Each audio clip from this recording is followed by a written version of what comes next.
Assalamualaikum warahmatullahi wabarakatuh. Salam warahmatullahi Bismillah, wabarakatuh. alhamdulillah, assalatu wassalamu ala rasulillah, wa ala alihi wa mawalah.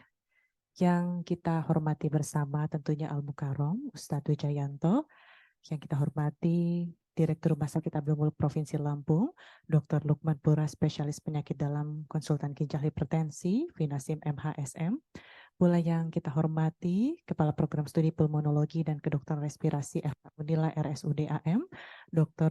Retno Ariza, spesialis paru konsultan FCCP FISR, yang kami hormati pula seluruh Bapak Ibu yang telah berkenan hadir pada hari ini, telah hadir bersama di sini, ada Dr. Aditya M. Biomed, terima kasih Dok, pula jajaran staf pengajar, Dr. Tetra, spesialis paru, Dr. Cici, juga kepada Ketua ID Cabang Bandar Lampung dan Bapak Ibu sekalian.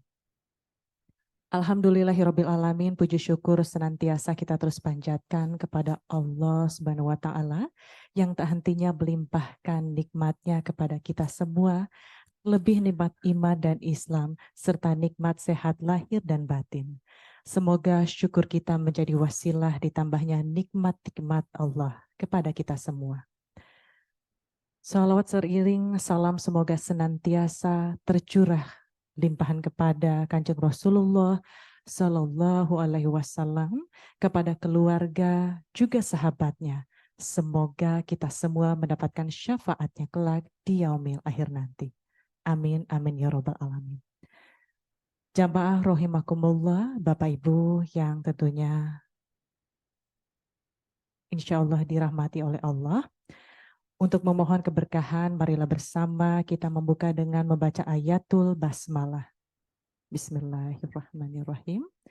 Marilah bersama kita mendengarkan lantunan ayat suci Al-Quran yang akan dilantunkan oleh Bapak Iman, dilanjutkan dengan sari tilawah oleh Dr. Nia.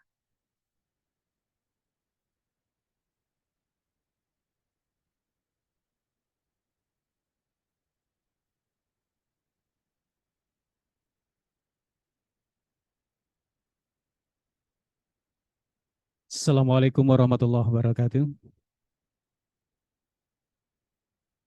A'udzu billahi minasyaitonir rajim.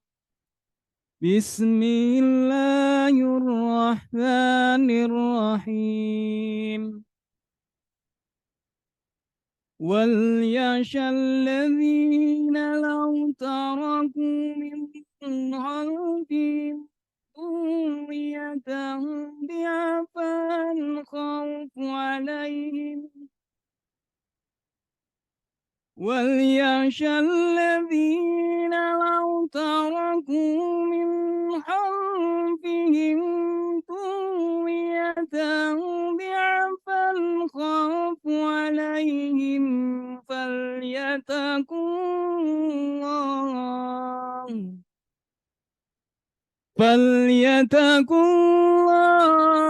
الله وليقولوا قولا سديدا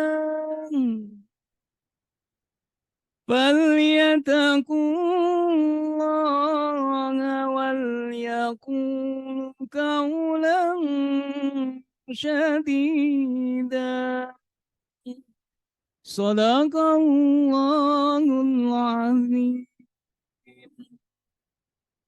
Aku berlindung kepada Allah dari godaan syaitan yang terkutuk dengan menyebut nama Allah yang Maha Penyayang lagi Maha Penyayang. Dan hendaklah takut kepada Allah orang-orang yang sekiranya mereka meninggalkan keturunan yang lemah di belakang mereka, yang mereka khawatir terhadap kesejahteraannya. Oleh sebab itu, hendaklah mereka bertakwa kepada Allah, dan hendaklah mereka berbicara dengan tutur kata yang benar. Maha benar Allah dengan segala firman-Nya. Assalamualaikum warahmatullahi wabarakatuh.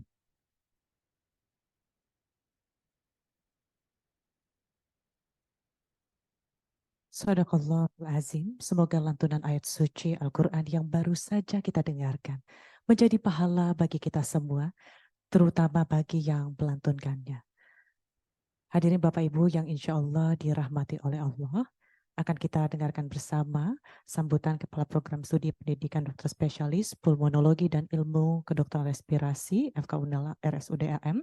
Kepada yang kami hormati Dr. Retno Ariza Spesialis Paru Konsultan FCCP FISR, kami silahkan.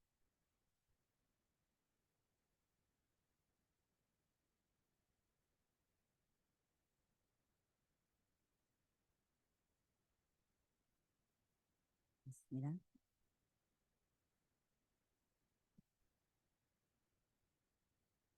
Bismillahirrahmanirrahim. Assalamualaikum warahmatullahi wabarakatuh.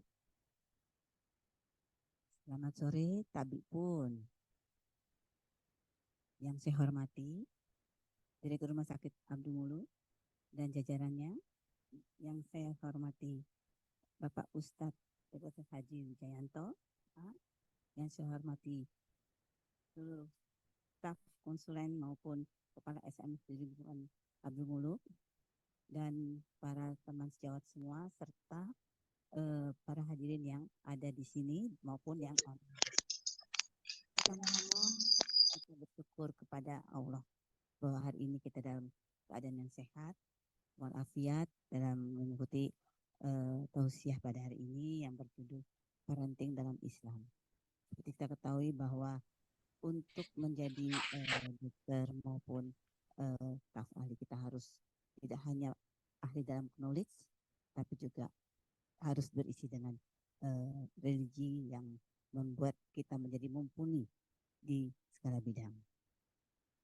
Tak lupa salawat kita haturkan kepada Nabi besar kita Sallallahu Alaihi Wasallam yang nanti akan kita nantikan syafaatnya di yaumil akhir. Hadirin yang saya hormati, saya juga mengucapkan banyak terima kasih kepada Bapak Ustadz. Ini mungkin kali kedua ya Pak Ustadz ya. Insya Allah nanti ada kali ketiga, keempat, dan berikutnya. Begitu ya Pak Ustadz ya. Amin. Siap, ditunggu undangannya. Ya. Baik. Begitu juga saya mengucapkan terima kasih kepada Bapak Direktur atas kesempatannya kami menggunakan auditorium yang luar biasa ini Pak Direktur.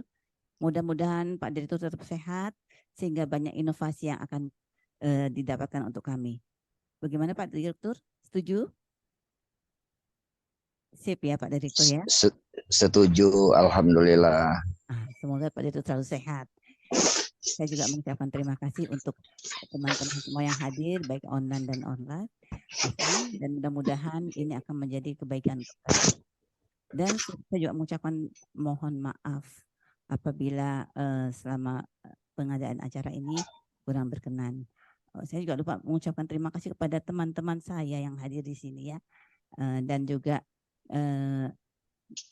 Ikatan Dokter Paru yang sangat guyup di sini sehingga terjadinya acara ini dengan berjalan dengan baik. Saya kira cukup sekian. Terima kasih. Assalamualaikum warahmatullahi wabarakatuh. Salam.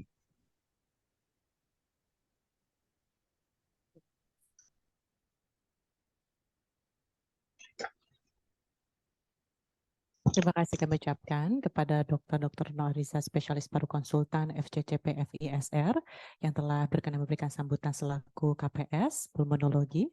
Selanjutnya akan kita dengarkan bersama sambutan dari Direktur Rumah Sakit Umum Daerah Dr. Haji Abdul Provinsi Lampung kepada yang terhormat Dr. Lukman Pura Spesialis Penyakit Dalam Konsultan Ginjal Hipertensi. Kami silakan. Baik, terima kasih. Apakah terdengar suaranya? Jelas. Oh, jelas. Oh, jelas. Udah kelihatan ini ya, ganteng kayak Pak Ustadz ya. Alhamdulillah. Ya.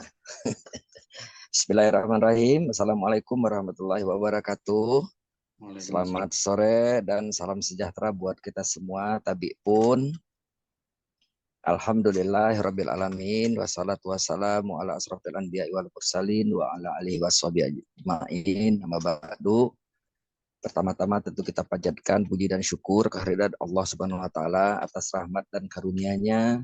Meskipun kita di tempat masing-masing saling jauh, kita bisa dipertemukan melalui Zoom meeting ini dalam rangka silaturahmi dan juga menghadiri pengajian rutin bulanan yang diadakan oleh Prodi Paru, Rumah Sakit Abdul Muluk, dan juga Fakultas Kedokteran Universitas Lampung. Yang saya hormati Bapak Ustadz Haji Wijayanto, MA, terima kasih bisa hadir bersama dan memberikan kesempatan kepada kami untuk mendengarkan tausiah-tausiah Pak Ustadz. Untuk kedua kalinya kita bertemu, alhamdulillah kita diberikan kesempatan. Mohon maaf Pak Ustadz tidak bisa hadir on-site, sama saya juga mengikuti gerak Pak Ustadz, lagi ada di Bogor, saya ada di Ya. Jawa Barat, Pak Ustadz. Ya. Mohon izin Pak, mohon izin. Ya, Dok. Tapi kalau Ya, Dok. tapi kalau Bapak ada di Pringsewu, ada di mana-mana terpantau Pak sama saya di Provinsi Lampung. Siap. Mohon izin. Nunggu jalannya Ya. diperbaiki dulu, Pak. Iya, siap Pak. Sudah Pak, 800 miliar. Alhamdulillah.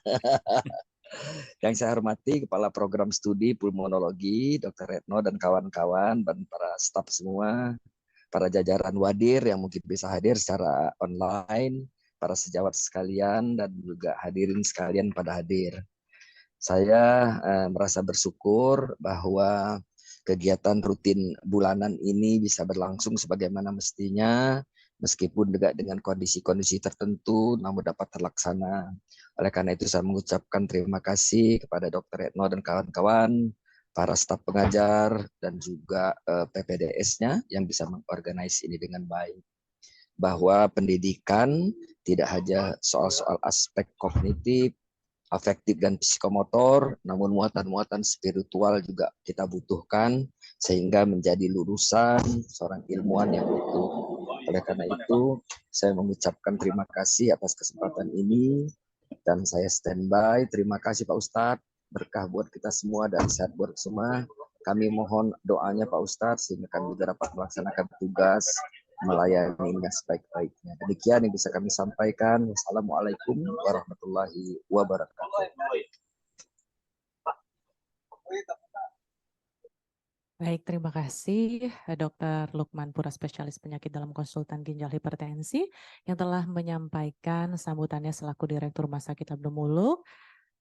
Dan mudah-mudahan insya Allah pesan yang disampaikan akan menjadi penyemangat bagi kita semua dalam menjalani proses belajar mengajar di Prodi Pulmonologi FK Unila RSIM ini sebagai bentuk ikhtiar kita bersama untuk istiqomah meningkatkan kualitas baik secara individu maupun kelembagaan. Hadirin yang kami hormati, insya Allah dirahmati oleh Allah, tibalah kini saatnya kita akan mendengarkan bersama tausiah keagamaan yang insya Allah akan bermanfaat bagi kita semua. Namun sebelum kita mendengarkan tausiah bersama, kita juga ingin menyapa kepada Bapak Ibu hadirin yang telah berkenan hadir secara online. Akan kita lihat bersama yang telah hadir di sini.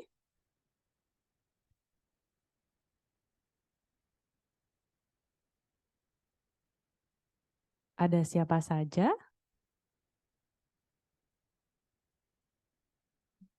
Yang insya Allah bersama-sama walaupun telah berkenan hadir secara online, tidak akan mengurangi makna apapun. Bersama-sama kita sebagai wujud wadah silaturahmi kita di sini telah hadir. Selamat sore, Assalamualaikum. Dr. Fata telah berkenan hadir, terima kasih.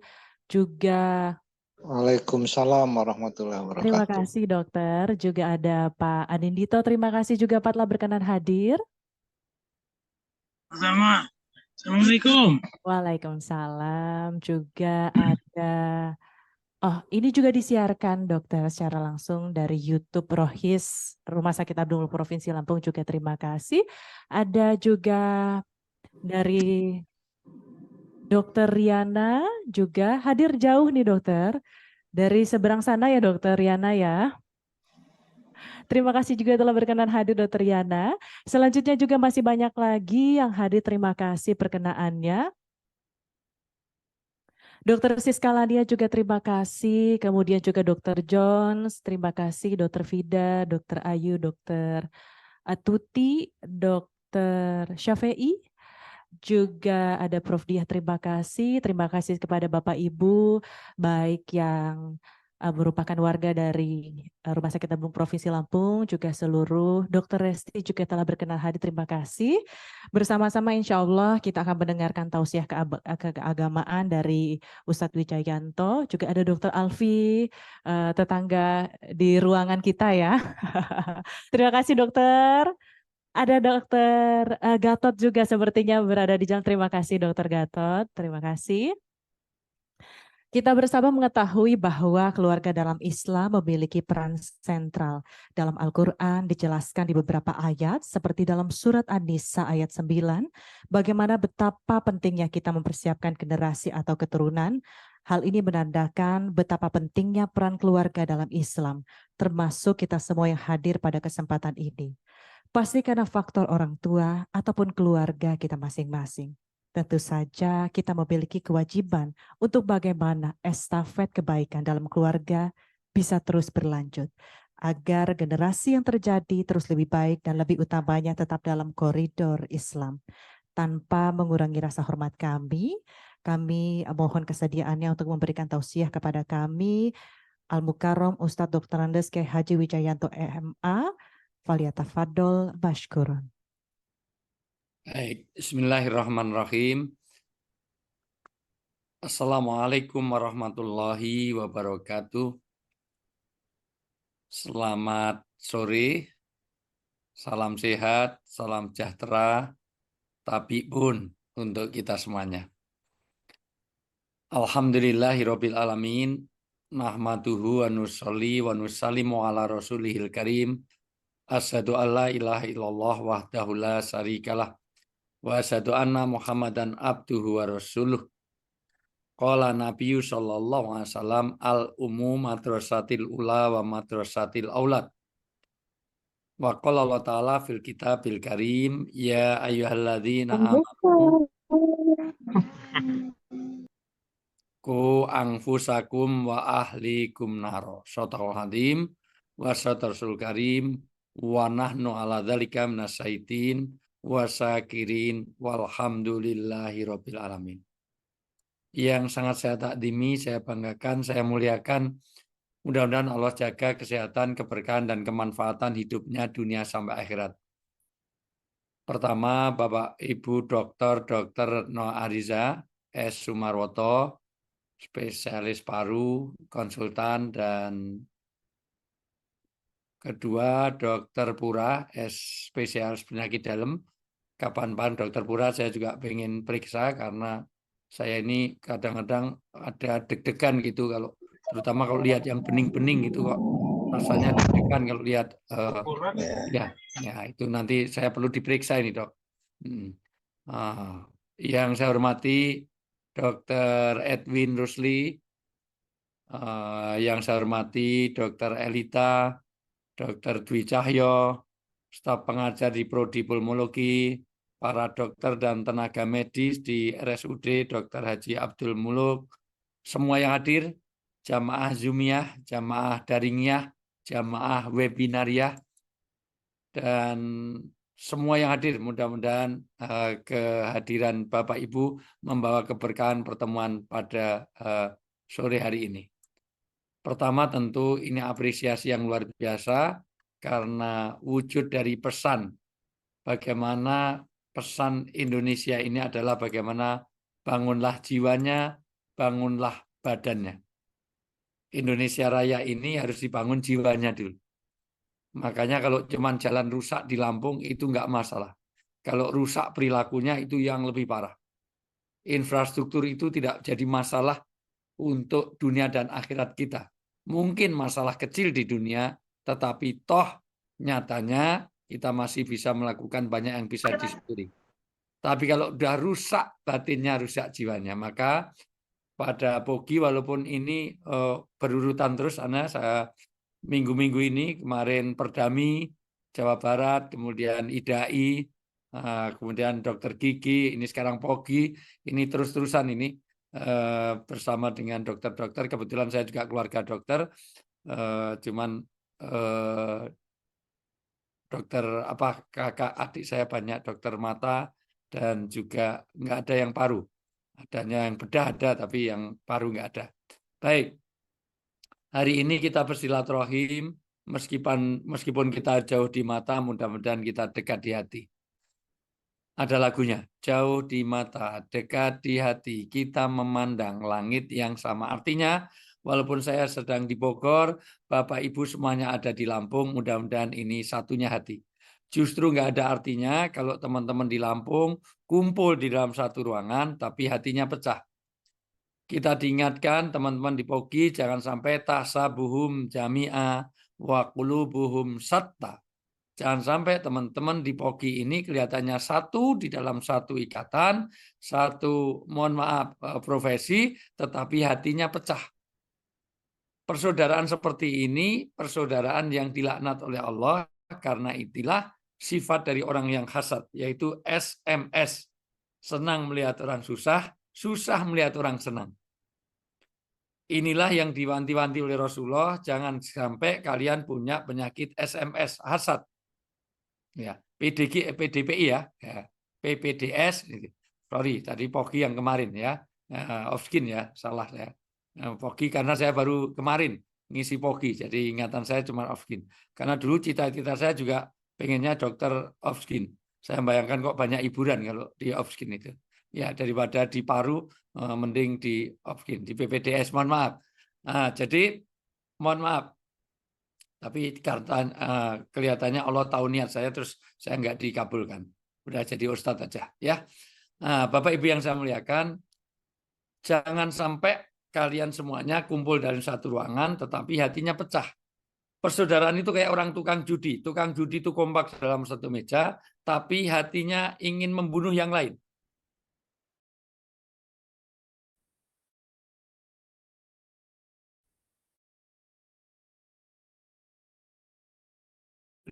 Lihat orang judi kalau kita main remi, gaple, atau domino, mohon maaf, kadang-kadang kalau yang lain mati dia senang. Maka teman-teman BPDS, mohon maaf, ini hari ini tidak ada door prize yang besar-besaran karena untuk menjaga hati di antara kita. Karena jangan sampai, mohon maaf, ini yang guru besar dapatnya lebih jelek daripada apa yang didapatkan oleh residen. Jangan sampai residennya dapat mobil, sementara guru besarnya cuma dapat payung. Nanti akan menyakitkan. Maka mohon maaf hari ini teman-teman PPDS mengadakan kajian, tidak ada door prize yang besar-besaran karena untuk menjaga hati di antara sesama dokter. Ini alasan pertama. Alasan kedua, memang tidak ada anggaran dan budget dari panitia penyelenggara. Itu lebih tepat lagi. Hari ini Masya Allah kita bersilaturahmi, di sini Allah janjikan akan dipanjangkan usia, akan diberkahkan rezeki, akan bertambah persaudaraan, akan bertambah ilmu, akan ditafarruju amin, disehatkan. Fisik, psikis, dan rohani kita akan disehatkan dengan mohon maaf silaturahim. Terbukti secara psikologis ternyata orang yang biasa bersilaturahmi, mengadakan kajian bulanan seperti ini, maka akan keluar hormon oksitosinnya. Sehingga dopamin, adrenalin semuanya akan teratur menjadi baik. Dan itu terbukti secara ilmiah.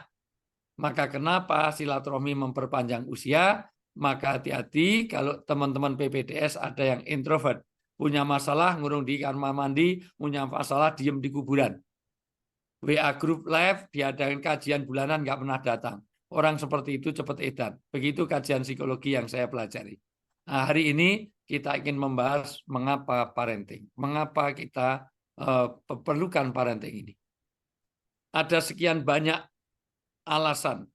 Apa reasonnya kenapa harus ada parenting. Pertama, karena setiap anak Adam itu mati, maka hanya 3 yang akan berlanjut pahala jariahnya.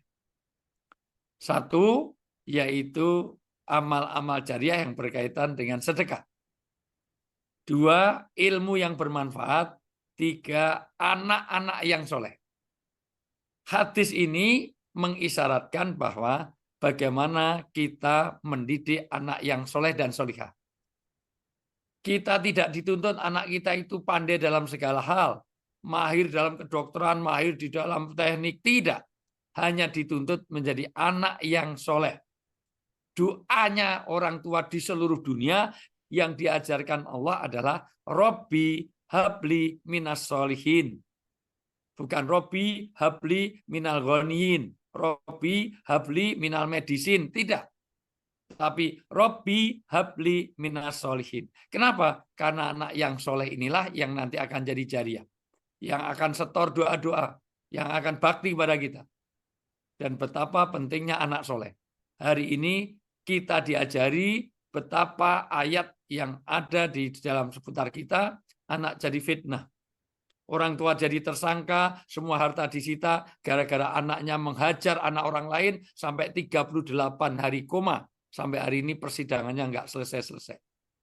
Maka anak harus jadi anak yang soleh. Ini alasan pertama. Alasan kedua, setiap anak terlahir dalam keadaan fitrah. Kullu mauludin yuladu alal fitrah. Maka orang tua harus mendidiknya. Dalam penelitian antropologis, anak itu kalau dibiarkan di hutan, maka nanti akan perilakunya liar. Anak ini tidak punya kemandirian. Anak ini tidak meniru, maka anak jadi Yahudi, Nasrani, Majusi, Dharma Gandul, Uka-uka, Gentayangan, Uji Nyali, Kadoloco, sangat tergantung pada orang tuanya. Maka pentingnya parenting, orang tua harus jadi pribadi yang mempesona.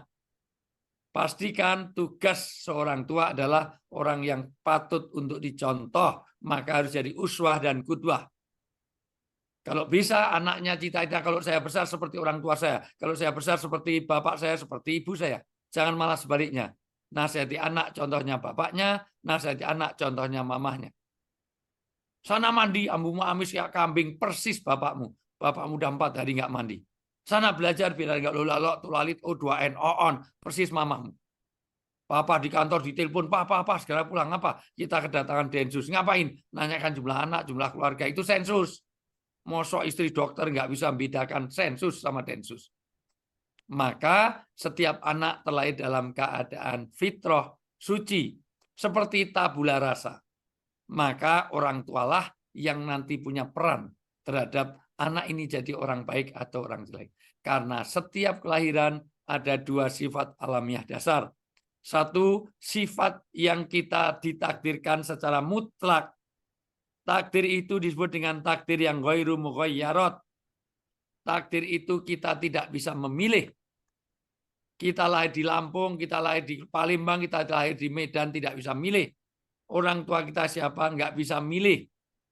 Kalau boleh milih, mungkin kita dulu pilih anaknya Jokowi, sekarang jadi wali kota di Solo. Kalau boleh milih, saya pilih jadi anaknya Pak SBY, sekarang dapat Anissa Pohan.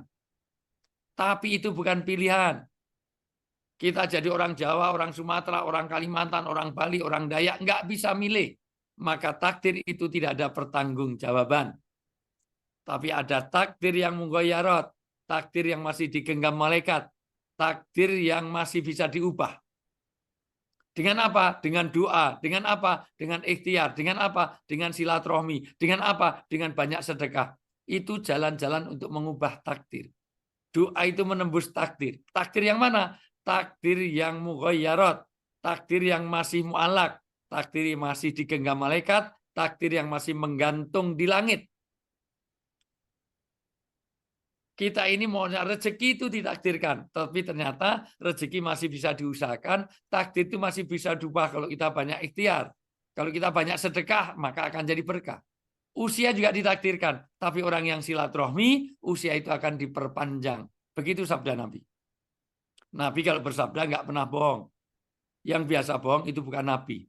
Itu politisi, pejabat, sama orang PPDS. Ya, itu. Sama beberapa ustadz. Tapi lebih banyak PPDS daripada ustadz. Ya, dari sisi ini, sekali lagi, pentingnya kita membuat silaturahmi ini jalan untuk membuat, mengubah takdir yang ada, termasuk anak kita ini. Perlu dididik. Karena itu adalah achievement. Itu bukan ascribe. Itu bukan sesuatu yang tidak bisa ubah. Maka perlu didik, diperlukan ada achievement di situ. Anak lahir dalam keadaan fitrah, maka orang tua masih bisa mengubah. Apalagi jelas-jelas dalam hadis Bukhari ada 3 doa yang paling mujarab, yang tidak ada hijab bagi Allah. Di antaranya adalah doa orang tua kepada anak. Maka inilah pentingnya parenting. Jangan-jangan anak-anak kita itu tidak nurut kepada kita karena jarang kita doakan. Saya senang sekali menyambut baik karena kenyataannya masalah parenting ini masalah yang urgent. Sangat urgent di Indonesia ini. Kenapa? Karena anak sekarang lebih mendahulukan panggilan handphone daripada panggilan orang tuanya. Dipanggil orang tuanya 5 kali nggak datang, begitu handphonenya berdering, langsung lari. Kalau anak dokter seperti itu, kalau minta uang jangan dikasih. Suruh minta kepada handphone, karena kamu lebih mendahulukan handphone. Kamu lahirnya dari handphone. Handphone itu hamil terus keluar kamu. Maka wajahmu kayak kipet. Anak apa ini?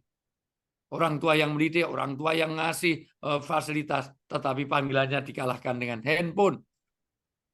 Maka pentingnya kita parenting di sini karena keluarga adalah unit terkecil yang akan terdekat dengan anak-anak kita. Di mana alasan pertama internalisasi nilai-nilai ada di keluarga. Maka tugas orang tua adalah menginternalisasikan nilai-nilai agama dan budaya. Kenapa agama dan budaya? Karena agama saja tidak cukup, perlu budaya. Budaya harus diatur dengan agama. Kenapa?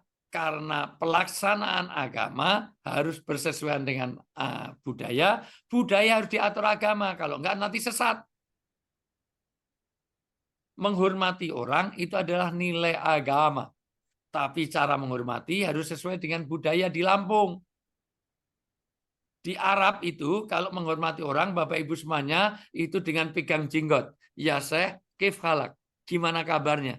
Itu dipegang jenggotnya, orang tua dipegang jenggotnya, itu penghormatan yang luar biasa, mengakui kedewasaan, mengakui Syekh, ini orang yang perlu dihormati, maka dipegang jenggotnya. Tapi jangan dilakukan di Lampung.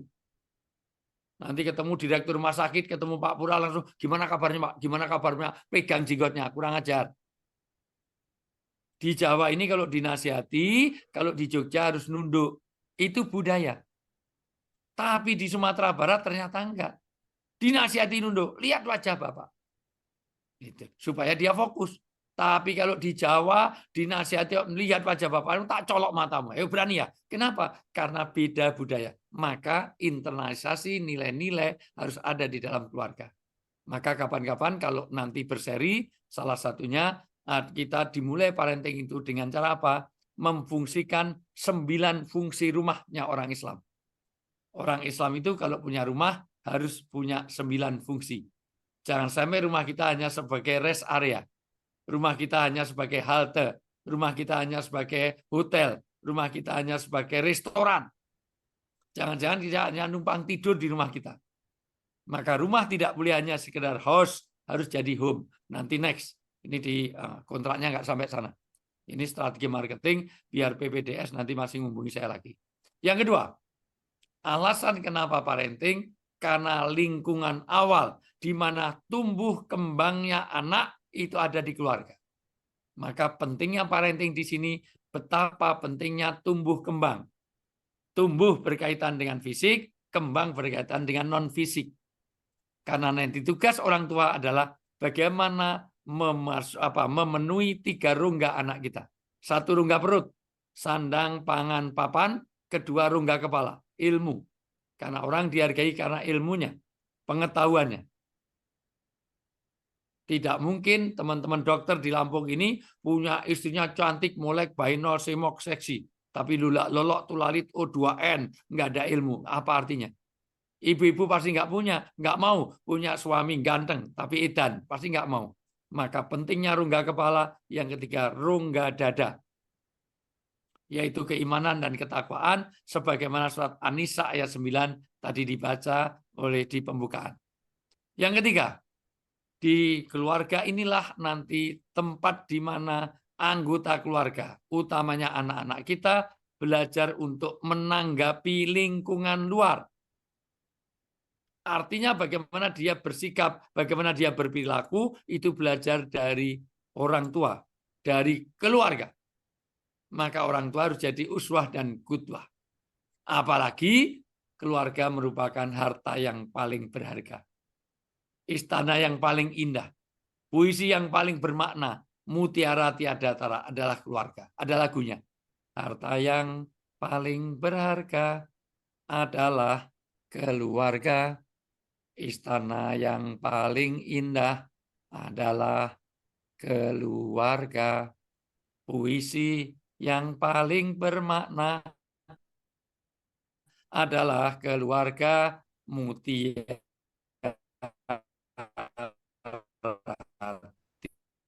tiada tara ada mutiara hadis. Karena saya terlibat di dalamnya dulu. Mutia itu keluarga Cemara. Tapi di stop gara-gara Mbak Novia Kolopaking itu pakai jilbab. Dan Mbak Novia nggak mau syuting kalau nggak tetap pakai jilbab. Akhirnya produsernya nggak mau. Karena Cemara itu mengisyaratkan, tahu kan? Cemara itu simbol mereka. Padahal mau saya ganti keluarga Samara. Sakinah, Madah, Rahmah. Bukan Cemara tapi Samara.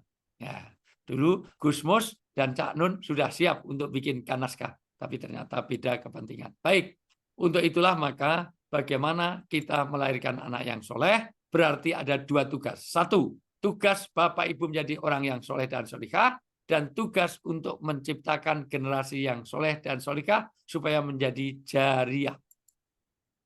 Untuk itu, bagaimana orang tua harus menjadikan anak-anak yang soleh dan solihah ini. Kenapa? Karena itu jadi amanah. Summa latus alunna yauma idzin anin naim. Sesungguhnya kalian semuanya akan dimintai pertanggungjawaban terhadap anak-anak yang kulahirkan. Anak yang kita miliki adalah amanah. Maka nanti dipertanggungjawabkan. Apakah anak kita itu jadi qurrata ayun, jadi sedap dipandang mata, atau sesuatu jadi perhiasan di dunia ini, atau bahkan menjadi, mohon maaf, anak-anak kita menjadi fitnah, atau menjadi musuh bagi kita. Dulu anak-anak Nabi pun ada yang susah untuk dididik. Contohnya Nabi Nuh, itu termasuk istrinya. Anak Nabi Nuh namanya Kan'an, istri Nabi Nuh namanya Bunuh, istrinya Nabi Lut namanya Bulut. Bulut dan Bunuh termasuk keluarga yang sulit untuk dididik. Itu siapa? Oleh suaminya sendiri. Demikian juga maka Umar bin Khattab radhiyallahu an menjelaskan kita semuanya harus jadi guru. Apa artinya guru? Ya, dari bahasa Sanskerta. Gu artinya darkness. Ru artinya lightness. Maka lightening itu, maka tugas dari guru adalah memberi obor. Obor apa? Obor memberikan satu pendidikan. Maka tugas guru adalah untuk educate. Educate itu bukan ngajari, educate adalah menggali potensi. Nah, ini sering salah. Guru itu bukan mengajari, tetapi pandainya guru itu menggali potensi dari anak-anak kita ini. Potensi apa? Potensi sesuai dengan fitrahnya. Maka meskipun anak dokter, jangan dipaksa jadi dokter. Karena belum tentu potensinya jadi dokter. Maka perlulah parenting. Kata Umar bin Khattab radhiyallahu an, pertama, anak mempunyai hak untuk mendapatkan orang tua yang baik. Mendapatkan bapak yang baik, menjadikan ibu yang baik, menjadikan orang tua yang mempesona. Ini tugas pertama. Bagaimana kita menjadi uswah dan qudwah. Jangan sampai anak itu malah nasihati adiknya, itu contohnya mamahnya. Ayo cepat dimakan. Kenapa? Kalau nggak dimakan nanti mamah datang pasti disikat. Mamah itu makannya banyak, tidurnya betah, ngorok, ngetutan, ngeran, ngantuan. Nah, berarti mohon maaf, mamah tidak menjadi pribadi yang mempesona. Yang kedua, tugas kata Umar bin Khattab, tugas anak harus mendapatkan nama dan lingkungan yang baik. Namanya baik dan diberi lingkungan yang baik. Yang ketiga, mendapatkan tarbiyah, yaitu pendidikan Islami. Kata Said Sabiq, maka an-nasirul quwwatu fil Islam, tugas orang tua harus melahirkan 4 pendidikan utama. 1, akidah, yaitu keimanan kepada anak-anak kita, keberagamaan. 2, akhlakul karimah, diajari perilaku yang baik. Ketiga, taklim ilmu nafi. Bagaimana orang tua harus memberikan ilmu-ilmu yang memberi manfaat bagi kehidupan. Dan yang keempat, bagaimana anak mendapatkan pembelajaran untuk dibiasakan amal soleh. Akidah yang lurus, keberagamaan, keimanan diyakinkan pada agama untuk keberagaman yang baik. Kedua, budi pekerti. Yang ketiga, karakter building. Ini Masya Allah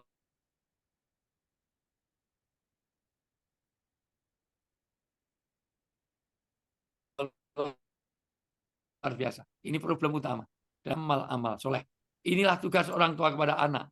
Secara prinsip dasarnya, anak adalah pilihan kita. Dalam pengertian anak adalah takdir dari Allah yang diamanahkan kepada kita. Anak adalah takdir untukmu, maka amanah yang harus ditunaikan ini harus bisa dipertanggungjawabkan. Orang tua memiliki anak adalah keinginan kita. Kita berdoa untuk ingin anak, bukan Allah memberi karena permintaan kita, maka setiap permintaan dimintai pertanggungjawaban. Ini prinsip dasarnya. Dan prinsip dasar yang berikutnya, bahwa orang tua hanya dituntut untuk menjadi anak yang soleh. Nanti kalau anak nggak pintar matematika, biologi, kimia, tidak ada tanggung jawab kita. Tapi kalau nggak soleh, itu jadi hal yang sangat penting untuk dipertanggungjawabkan. Dan yang paling penting, Allah tidak membebani la yukallifu nafsan illa wus'aha. Allah tidak membebani kecuali sesuai dengan kesanggupannya. Untuk itu, seorang ibu dalam bahasa Arab namanya ummun. Maka tugas ibu hanya dua. Dari kata ummun ada kata imam, dari kata ummun ada kata umat. Maka tugas ibu ada dua. Menjadikan anak punya leadership. Menjadi imam bagi dirinya, imam bagi masyarakatnya, imam bagi tanggung jawabnya. Leadership. Yang kedua, mendidik anak-anak yang taat, umat yang taat. Dari kata umun ada kata imam, dari kata umun ada kata umat. Maka tugas ibu ada dua. Tugas ayah jadi ayatun. Maka bagaimana ayah menjadi kepala sekolah, menjadi ayat, menjadi simbol kebaikan. Kalau ibu sekolah anak, maka bapak menjadi kepala sekolahnya. Tapi saya sudah ngasih uang, ngasih itu bukan kepala sekolah, itu ATM. Tapi saya betulin pekerjaan rumah, itu bukan kepala sekolah, itu penunggu sekolah, itu Pak Bon, ya. Itu kita harus jadi ini. Maka kalau ibu jadi sekolah anak, orang tua, ayah ini menjadi kepala sekolah. Sehingga betul-betul nanti harapan kita, anak ini nanti jadi anak yang betul. Untuk itu, 4 lingkungan dikondisikan dalam parenting, itu 4 lingkungan. 1, keluarga. 2, memilih sekolah. 3, memilih tempat tinggal masyarakat. Dan yang keempat, masjid. Di dalam Islam, orang tua atau keluarga, sekolah, masyarakat, dan masjid itu yang akan mendidik fikriyah, jasadiyah, dan ruhiyah dari anak. Secara fikir, secara jasad, secara ruhani, akidah, akhlak, ilmu nafi, dan amal soleh itu oleh 4 lingkungan itu. Nggak sadar sudah 1 jam saya ngasih pengantar. Sementara itu dulu pengantarnya. Nanti kita lanjut sampai bagaimana fungsi rumah, bagaimana tarbiyah pada usianya, dan seterusnya. Sementara itu dulu untuk pengantar saya, biar kita elaborasi dengan kalau ada dialog. Monggo, kalau susah-susah nanti yang jawab Pak Pura, ya itu. Dokter Pura, kalau yang susah-susah nanti Bu Dr. Retno yang gampang-gampang saya. Nanti Pak Edwin Rusli, Bu Elita yang jawab yang susah-susah, yang gampang-gampang saya. Kita sharing, ya. Monggo saya kembalikan. Baik, terima kasih Ustadz. Terima kasih atas tausiahnya. Kalau tadi dari tausiah Ustadz bicara bahwa alhamdulillah jika kita terus mensyukuri orang tua kita yang baik, kami juga memiliki orang tua alhamdulillah yang baik di dunia pendidikan kami memiliki ibu dokter yang baik, terima kasih dokter. Juga di rumah sakit kami memiliki abah yang baik, ayah yang baik, ada dokter Luman, terima kasih. Selanjutnya diberikan kesempatan kepada Bapak Ibu yang ingin bertanya, kami silahkan. Silahkan. Baik. Melalui Zoom juga boleh bertanya. Baik, Ustadz, Isura terlebih dahulu mungkin yang ingin bertanya ya mengenai Silakan. parenting dalam Islam. Jika kita kaitkan kembali parenting dalam Islam dengan dunia pendidikan kami sebagai residen PPDS, apa kemudian harus kami tanamkan Ustadz untuk terus dalam menjalani dunia pendidikan kami hingga selesai sehingga kami memiliki kebermanfaatan untuk umat? Ya, salah satu bentuk aplikasi menurunkan anak yang soleh dan ilmu yang bermanfaat jadi jariah adalah bagaimana melaksanakan pendidikan. Artinya apa? Pendidikan yang ada di PPDS ini adalah cara untuk menjadikan jariah. Karena walaupun kita sudah mati, maka ilmu kita masih memberi manfaat. Yang penting jangan ada malpraktek. Karena mohon maaf, dari ilmu itu yudillu bi kasiro wa yahdi bi kasiro. Negara Indonesia ini rusak bukan oleh orang bodoh, justru orang yang punya keilmuan. Maka justru parenting dalam arti pendidikan di sini adalah bagaimana kita ingin memberikan manfaat bagi orang lain, khairunas anfa'uhum linas. Kerjaan dokter adalah kerjaan jariah. Kalau dari segi kerja, maka nanti ada 4 indikasinya. 1, niat yang benar, 2, cara kerja, 3, bidang kerja, 4, hasil kerja. 4 ini. 1, niat. Niatilah menjadi dokter semata-mata niat, jangan untuk to get money. Kalau hanya dokter untuk cari harta, cari kekayaan, rugi sekolah di spesialis ini. Mending bandar narkoba aja lebih cepat kaya. Itu daripada jadi dokter. Maka niat yang benar. Inna sholati wa nusuki wa mahyaya wa mamati wa kerjai wa nikahi wa dokteri wa kepala rumah sakiti wa doseni, semuanya lillahi ta'ala. Maka semata-mata niat yang benar, innamal a'malu biniat. Amal tergantung niat. Maka semangat dokter adalah untuk menebarkan kesehatan. Bukan doanya mudah-mudahan banyak yang sakit paru supaya saya laris. Itu beda. Niatnya sudah beda. Nah itu. Mudah-mudahan ini semua orang kena sakit paru sehingga saya nanti bisa laris. Itu beda semangatnya. Jadi motif dan niatnya ini. Kedua, cara kerja. Karena kalau niatnya benar, caranya salah, nanti jadi Robin Hood. Robin Hood niatnya baik. Nolong orang miskin. Tapi caranya ngerampok milik orang kaya. Maka nanti cara kerjanya benar. Profesionalitas Anda, akuntabilitasnya, responsibilitasnya, fairness-nya. Jangan sampai ada malpraktek di situ. Yang ketiga, jadi kode etik profesi Anda harus jaga. Yang ketiga, bidang kerja enggak saya bahas. Karena NU Muhammadiyah sepakat, Anda di pulmonologi ini adalah 100% halal. NU dan Muhammadiyah sepakat. Padahal jarang loh NU Muhammadiyah sepakat. Lebaran aja ada Jumat, ada Sabtu.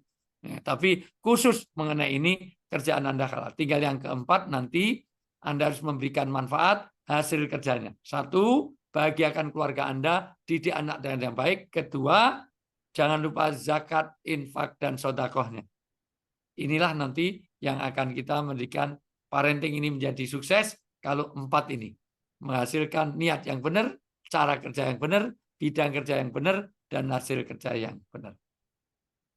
Baik, karena nanti ujung-ujungnya di keluarga. Karir sehebat apapun, gaji berapa miliar, nggak ada artinya kalau keluarga kita berantakan. Maka ujung-ujungnya nanti di keluarga. Maka nanti ada lagunya. Kalau boleh saya tolong, karena suaranya bagus sekali. Hostnya siapa? Dok, siapa dok? Hostnya? Masih di mute? Isura Ustadz. Iya, siapa? Isura Ustadz. Isura. What can I call you? Biasa dipanggil siapa? Isura Ustadz. Isura, ya. Nah, ada bagaimana rumah itu nanti mensurgakan. Itu wujud dari parenting. Nanti ada lagunya, lebih baik di sini rumah kita sendiri, segala nikmat. Ayo diulang, Isra, ayo diulang, ayo. Satu bait aja. Ustadz, nanti kalau Isura bernyanyi ini langsung snoring nanti nih. Wah, itulah pokoknya Isra, ayo. Lebih baik di sini. Ayo. Aduh, Ustadz. Rumah Kita sendiri. segala nikmat dan Segala nikmat dan anugerah yang kuasa. Semuanya. Semuanya ada di sini. Masya Allah. Sudah Rumah cantik. kami di Prodi Pulmonologi. Masya Allah. Cantik, pinter, suaranya bagus. Masya Allah. Waduh, mudah-mudahan Isra. bermanfaat untuk banyak Amin. untuk umat ya Ustadz. Outer beauty, inner beauty. Sayang telat saya ketemu Isura. Masya Allah. Ya, jadi Isura gini. Artinya apa? Ya, Bagus, serius Isura. Suaranya lebih bagus daripada Limbat. Ya. Oh, ya karena Mr. Limbat sepertinya silent, Ustadz. Oh gitu lah, makanya kan lebih bagus kan ada yang enggak ya. Jadi intinya adalah bagaimana keluarga itu anugerah nikmat ada di keluarga. Itu wujud dari parenting. Ya, gitu. Baik, gitu. Baik, terima kasih Ustadz. Sepertinya sudah ada yang bertanya, oh ini konsulen kami, Ustadz ini guru kami, Dokter Cici, spesialis paru ini, silahkan dokter. Dokter Kiki ini nggak nanya, ini ngetes. Ya. Nanti yang jawab Dokter Lukman. Ya. Baik, Assalamualaikum warahmatullahi wabarakatuh. Selamat sore. Waalaikumsalam. Cici mewakili teman-teman ingin bertanya, bagaimana kita kiat-kiat untuk menjadikan anak-anak kita ini anak-anak yang soleh sedari dini. Kebetulan anak-anak ini kan umurnya masih TK, SD, bagaimana sedari dini Ustadz? Karena pengaruh lingkungan, pengaruh media sosial yang akhir-akhir ini agak-agak ngeri Ustadz. Baik, terima kasih Ustadz. Assalamualaikum warahmatullahi wabarakatuh. Waalaikumsalam warahmatullahi wabarakatuh. Nah, benar Ustadz, kalau sekarang ini kan anak-anak selalu hubungan dengan gadget ya Ustadz ya. Kalau anaknya nangis dikasih gadget gitu. Nah, tapi mudah-mudahan bagaimana pada sore hari ini kita bisa memberikan pendidikan yang baik, parenting dalam koridor Islam. Ya, saya ini setiap bikin kajian parenting dan biasanya nggak bisa sekali pertemuan.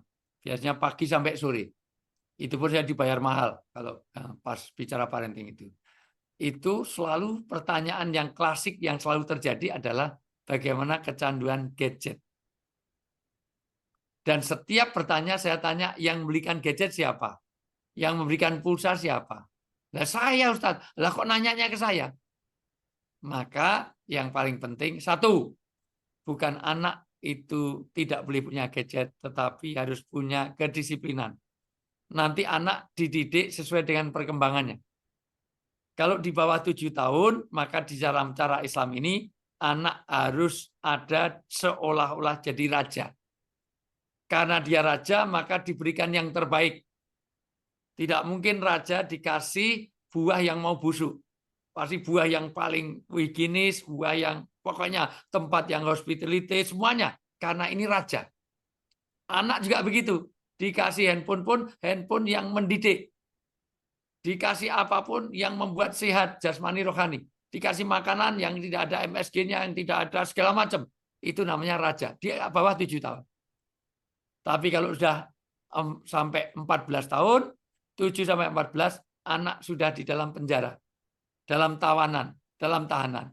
Di penjara itu makannya diatur, jam makannya diatur, jam tidurnya, jam segala macam diatur. Maka sudah mulai ada aturan. Aturannya bukan punishment, tetapi sanksi. Maka anak diajak kesepakatan. Apa enggak boleh pakai gadget? Boleh. Tapi satu, pakai gadgetnya sehari berapa jam, kecuali hari libur. Sehari 2 jam atau 1 jam. Ini kok 1,5 jam. Besok pagi kamu hanya bisa setengah jam. Karena 1,5 jam, setengah jam sudah diambil di sini. Itu namanya kesepakatan. Nah itu, maka yang terjadi nanti, dan anak bisa diatur.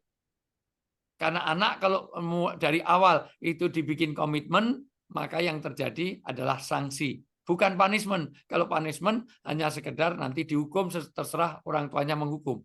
Kalau ini sanksi, kesepakatan bersama. Dari awal.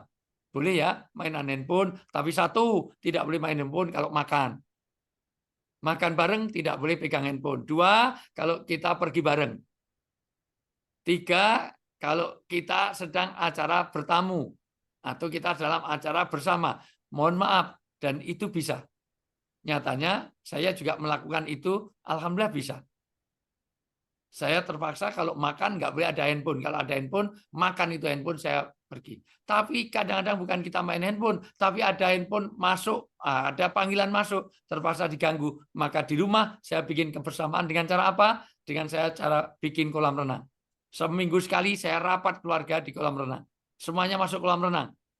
Karena anak, istri, suami sama-sama di kolam renang, karena di kolam renang nggak mungkin mainan handphone. Disitulah rapat keluarga. Banyak lisain antara maghrib dan isya, semuanya baca Quran. Walaupun jauh, saya ngecek. Juz 1 saya, juz 2 istri, juz 3 anak saya, 4 anak saya, 5 anak saya. Jadi mohon maaf, setiap hari kita selesaikan 1 juz, itu antara maghrib sama isya. One juz. Dengan cara apa? Bagi-bagi. Kalau nggak one juz, 1 minggu 1 juz. 1 juz untuk bapaknya, 1 juz untuk ibunya, sehingga sebulan kita bisa khatam dengan 5 anak dengan 5 anggota keluarga bisa menghafalkan dalam sebulan. Itu membangun kebersamaan. Jadi sekali lagi itu. Tapi kalau sudah mulai, mohon maaf, mulainya SMA ke atas, anak menjadi teman, bukan jadi tawanan. Teman artinya kita diberikan tanggung jawab. Yang penting bisa dipercaya, bisa mempercayai dan bisa dipercaya. Jadi sama-sama parenting, kaitan dengan gadget, nanti kebijakannya beda kalau itu ada di playgroup. Dan itu perlu pembiasaan. Dalam bahasa agama namanya takwid, habit. Anak kalau biasa dinasihati, mohon maaf, anak saya diamkan aja dia tahu. Oh saya salah ya, saya nggak soleh. Karena yayasan saya bina anak soleh. Dia makan kok tangan kiri sambil berdiri, berhenti, semuanya ngeliatin situ aja, oh ini salah ya, nggak soleh. Tapi kalau nggak biasa dinasihati, dipukul aja malah menghindar. Wih nggak kena. Kenapa? Karena tidak biasa. Nah, maka dibiasakan dari awal. Insya Allah anak nggak perlu dipukul, tapi cukup dengan isyarat. Ya, alhamdulillah istri saya itu 3 anaknya, jangan diputus ya. Istri saya itu 3 anaknya, anak saya sudah lulus kuliah psikologi sekarang, baru mau S2 ke Australia. Mohon maaf, belum pernah saya memukul anak saya sekalipun. Tapi alhamdulillah bisa dikomando. Kenapa? Karena ada pembiasaan. Karena dari kecil memang rumah saya pesantren, ya gitu.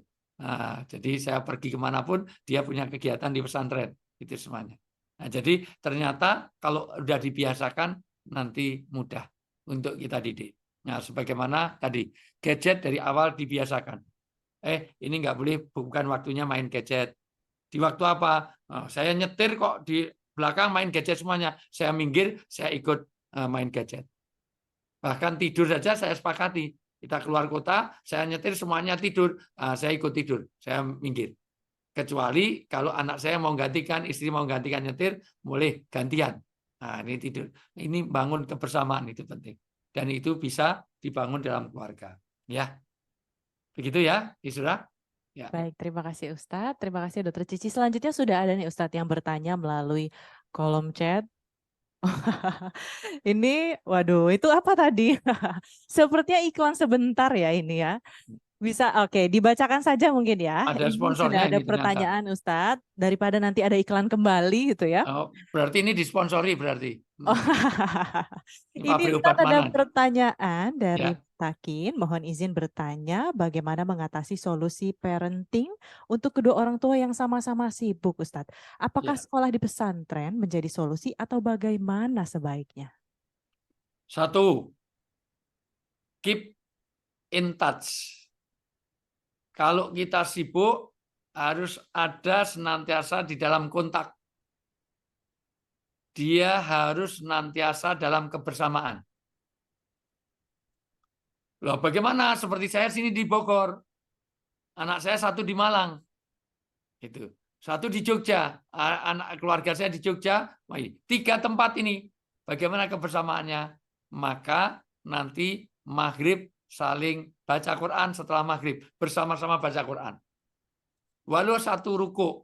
Walau 10 ayat. walau satu hadis. Bahkan sekarang saya tradisikan Zoom meeting setiap hari itu habis maghrib baca satu hadis dan terjemahannya gantian. Kadang suami saya ada itu. Jadi walaupun jauh, walaupun kita sibuk, maka harus ada itu. Untuk itu, maka tolong dicatat baik-baik, Izura, ya, harus ada 5 waktu. Orang sesibuk apapun harus punya 5 times. 5 waktu itu apa? 1, me time. Me time yang dimaksud bukan manicure, pedicure, cukur, bukan. Me time adalah waktu untuk Tuhannya. Setiap hari. Seorang bapak harus waktu untuk Tuhannya, ibu waktu untuk Tuhannya, bukan hanya sholat, tapi di luar sholat. Tambah 5 menit atau 10 menit sehari. Waktu untuk Tuhan untuk mendoakan pasangan, mendoakan anak, doakan orang tua. Dan saat me time ini tidak boleh diganggu. Sesibuk apapun, harus punya. Walau 5 menit.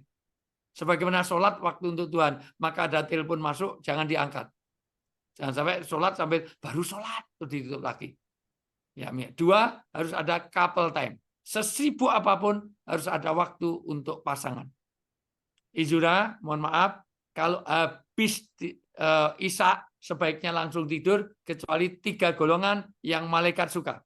1, orang yang masih ibadah, 2, orang masih belajar, 3, suami istri yang ngobrol. Suami ngobrol dengan istri sendiri, jangan istrinya orang, istri sendiri, pakai sendiri. Nah, istri sendiri. Yang ketiga, mohon maaf, harus ada waktu family time, waktu untuk keluarga. Setiap hari. Minimal nanyakan PR, menanyakan itu. Yang keempat, ada public time, waktu untuk praktek, waktu untuk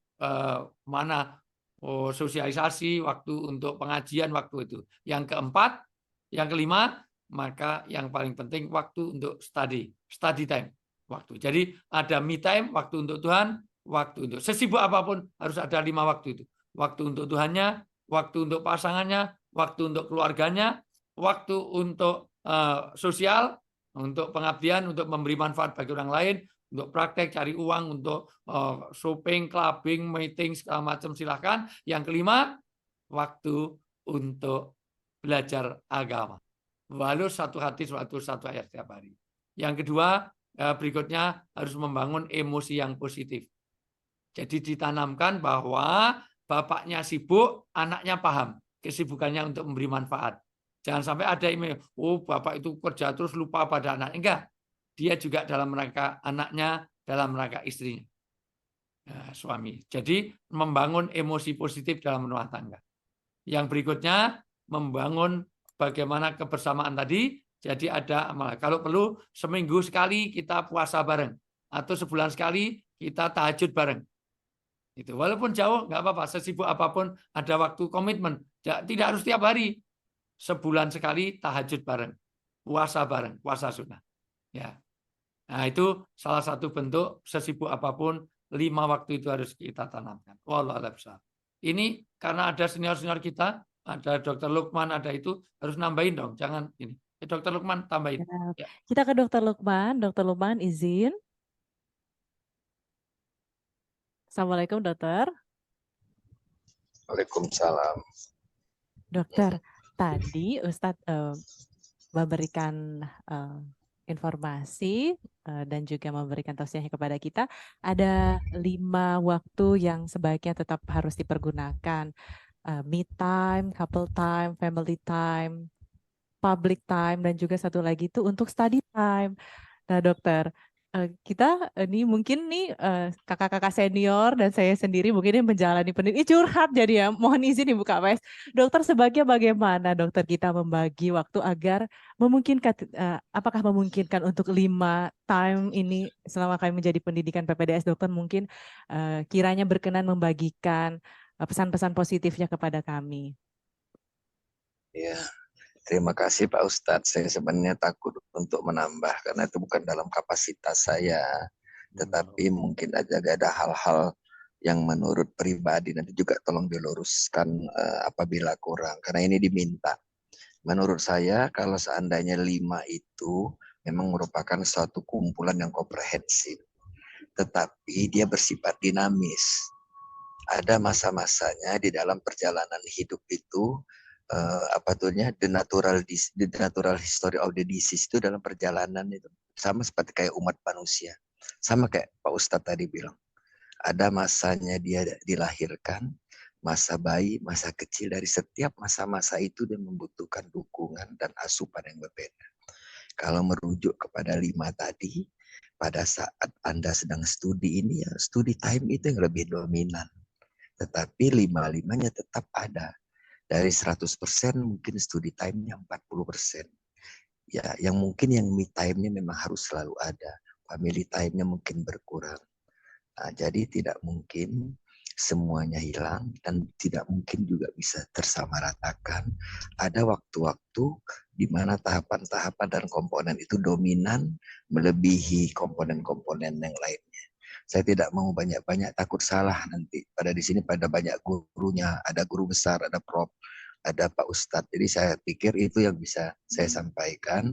Mudah-mudahan juga bisa bermanfaat. Terima kasih Pak Ustadz atas kepercayaannya. Wassalamualaikum warahmatullahi wabarakatuh.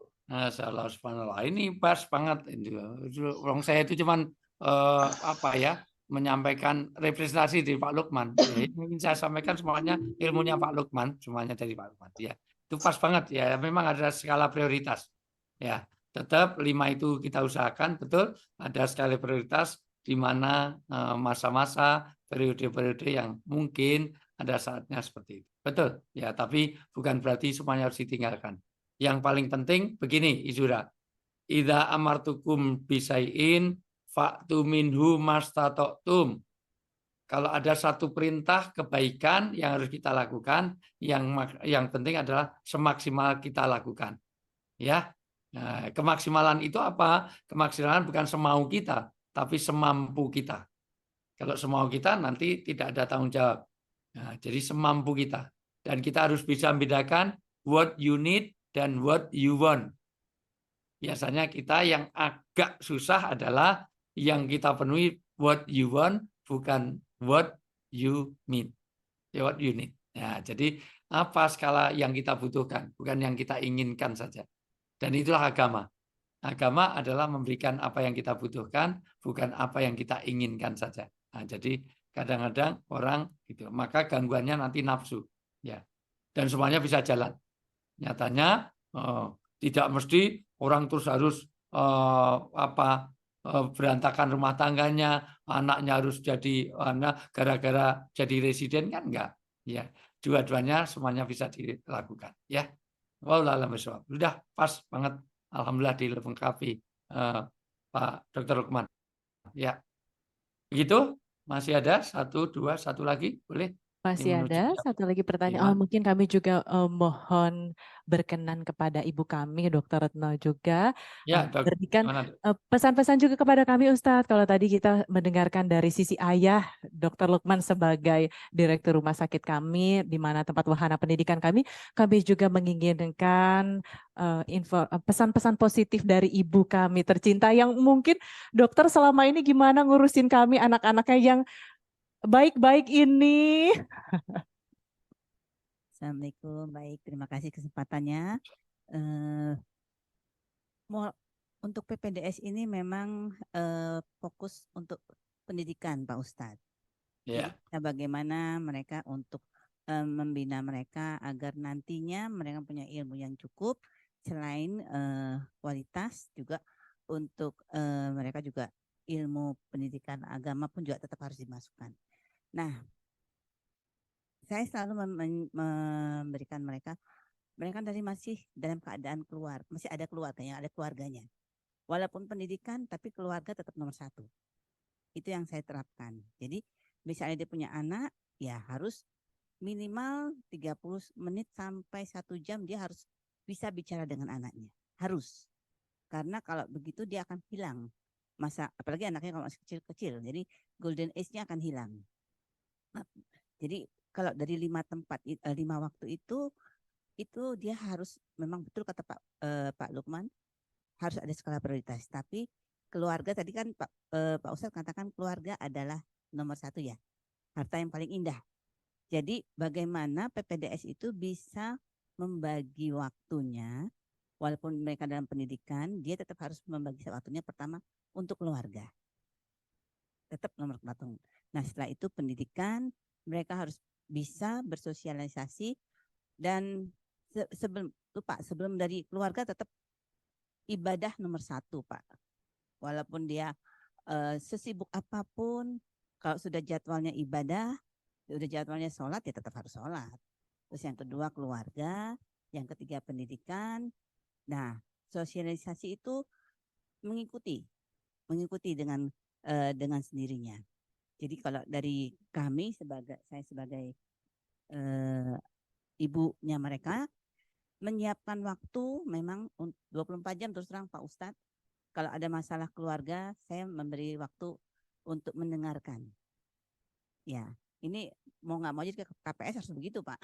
Ya, supaya pendidikan mereka juga tidak terhambat. Jadi biasanya dari keluarga juga. Jadi kita dengarkan dulu apa masalahnya dan dikembalikan, yang utama memang keluarga. Itu Pak kalau dari kami. Ya, terima kasih. Masya Allah, ini sudah terjawab semuanya karena sebenarnya tadi bukan pertanyaan, itu semuanya curhatan semuanya dok, ya. Nah, dan Jadi curhatnya banyak ya Ustadz, dari sisi Iya. anaknya ada, Masya ibunya Allah. juga seperti Udah itu. lengkap, ini paket lengkap ini, Masya Allah. Untung ada dokter Retno, ada dokter Lukman yang Masya Allah itu bukan sekedar teoritis, tapi memang beliau mengalami dan ada masanya. Semuanya punya tantangan masing-masing. Jangankan itu, saya apa dikira juga orang bisa, keluarga bisa maksimal? Enggak, full Ramadan saya enggak ketemu keluarga. Saya full siaran di Jakarta. Gitu. Nanti haji ini nanti juga saya paling tidak 20 hari, full 21 hari enggak ketemu. Tapi bukan berarti kita lost in contact. Nah, kita keep in touch, artinya tetap saling kontrol, saling itu ya semaksimalnya. Jadi tetap tadi itu pesannya tadi bukan harus dihilangkan, tapi kemaksimalan kita bisa lakukan. Baik, dan kuncinya sebagai closing statement adalah bagaimana hidup ini harus well planned. Wal tangdur nafsumma qadamat ligot, kamu harus punya satu planning, satu ya mimpi, resolusi. Kalau dalam bahasa agama namanya al-amalu. Al-amalu adalah mimpi, resolusi yang dicanangkan dalam hidup. Yaitu kuncinya satu, Izra, tolong catat baik-baik. Tulis apa saja yang akan dikerjakan, kerjakan apa saja yang sudah ditulis. Supaya semuanya punya planning. Jadi hidup kita ini kadang nggak. Jadi tulis apa saja yang akan direncanakan, apapun dikerjakan, mulai hari ini ditulis. Komitmen itu ditulis. Resolusi tahun ini gimana, ditulis. Tulis apa saja yang akan dikerjakan. Yang kedua, kerjakan apa saja yang sudah ditulis. Sudah, kuncinya hanya 2 itu supaya manajemen kita menjadi baik. Terutama saya tahu karena residen. Masih lumayan guru-guru besar Anda, senior Anda itu sangat mudah sekali. Tidak semuanya mengatakan itu. Karena ponakan saya, adik-adik saya semuanya pernah mengalami jadi residen semua, jadi saya tahu. Saya ini mohon maaf, dari 8 bersaudara, keluarga saya ada 7. Karena sebenarnya 5 jadi dokter, tapi dapat suami dokter, dapat istri dokter, jadinya 7. Jadi mohon maaf, jadi tahu lika-likunya. Jadi kalau ada dengar-dengar gini, saya sudah sering dengar. Itu curhatannya Izura itu sudah bukan yang pertama. Nah, jadi intinya gini. Untuk curhatannya ya Ustadz ya. Yang penting Izura gini, kamu tetap, ini semuanya teman-teman residen, Anda tetap prioritas Anda sekarang adalah bagaimana studi ini harus selesai dengan baik. Ya, selesai dengan baik itu karena apa? Ini adalah prioritas Anda. Tetapi tidak berarti menghilangkan 5 tadi. Kamu itu gaji mah berapa miliar, sibuknya seperti apa kok sampai nggak sempat sholat. Pasti adalah waktu untuk Tuhan itu. Nah, sesibuk apapun, maksud nggak bisa telepon untuk pasangan aja, maksud nggak ada. Kan tidak harus bertemu muka. Paling tidak keep in touch dalam hati itu. Bagaimana dengan anak, apalagi masih balita segala macam tadi. Bagaimana waktu untuk belajar agama cuma satu ayat aja nggak bisa. Maka WA group yang isinya cuma flexing, kuliner, ganti aja lah. Itu WA group yang isinya tausiah, isinya 1 ayat saat itu. Minimal sebulan sekali ini kita nyatanya masih ada waktu. Tidak semuanya teman-teman residen itu punya waktu bikin kajian bersama, difasilitasi lagi sama Pak Lukman, dikasih gedung semegah ini. Ini luar biasa. Anda ini harus banyak disyukuri. Tidak semuanya residen punya kesempatan sebagaimana yang ada di Lampung ini. Ya, jadi mudah-mudahan ini menjadikan semangat kita bersama. Sekali lagi karena tema yang diminta adalah parenting tadi, bahwa ada sumalatus aluna yaumaidin aninaim, nanti dari anak-anak kita itu kita dimintai pertanggungjawaban, dari keluarga kita dimintai pertanggungjawaban, kulukum ro'in wa kulukum mas'ulun an ro'yatin, kamu semuanya adalah pemimpin, setiap pemimpin dimintai pertanggungjawaban.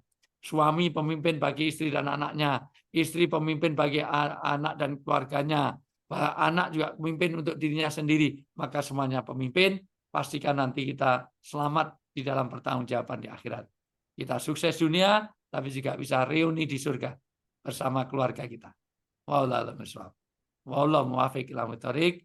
Billahi taufik wal hidayah. Mohon maaf semuanya, para senior semuanya, ada Bu kita, Bu Lukman, Pak Lukman, Bu semuanya, maaf, saya tidak bisa sebut satu-satu. Bu Retno, Pak Pura, Pak Edwin, Bu Elita, itu Pak Dwi Cahyo dan semuanya para dokter-dokter senior saya. Assalamualaikum warahmatullahi wabarakatuh. Waalaikumsalam warahmatullahi wabarakatuh. Terima kasih, Masya Allah Ustadz. Mohon berkenan Ustadz untuk dapat memimpin doa. Kita panjatkan doa bersama untuk kebaikan, kebermanfaatan kita semua. Mudah-mudahan diberkahi oleh Allah SWT. Ada yang paling berat untuk kita doakan adalah orang tua. Orang tua ada 3. 1 orang tua kandung, 2 mertua. 3 orang tua kita di, mohon maaf, orang tua kita di PPDS ini. Bu Retno, Pak Pura, Pak Lukman, Pak Edwin, Bu Elita, itu Pak Dwi Cahyo itu adalah orang tua kita di tempat kita sedang belajar ini. Maka hadirkan dalam hati kita. Kita awali dengan baca Al-Fatihah untuk semua niat yang baik. Ala diniyah, wali kulinati solikah kuluhu, wali doi ta'ala, wali syafati rasul, Al-Fatihah, ma'udzubillah minasyaitonir rajim. Alhamdulillah.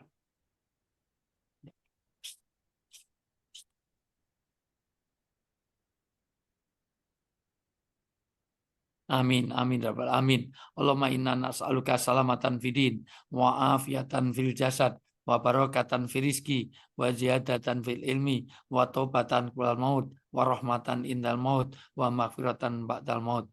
Allahumma hawin alaina fi sakatil maut, wa najata minan nar wal afa indal hisab. Allahumma gfirlana wali walidina warhamhum kama rabbauna shighara.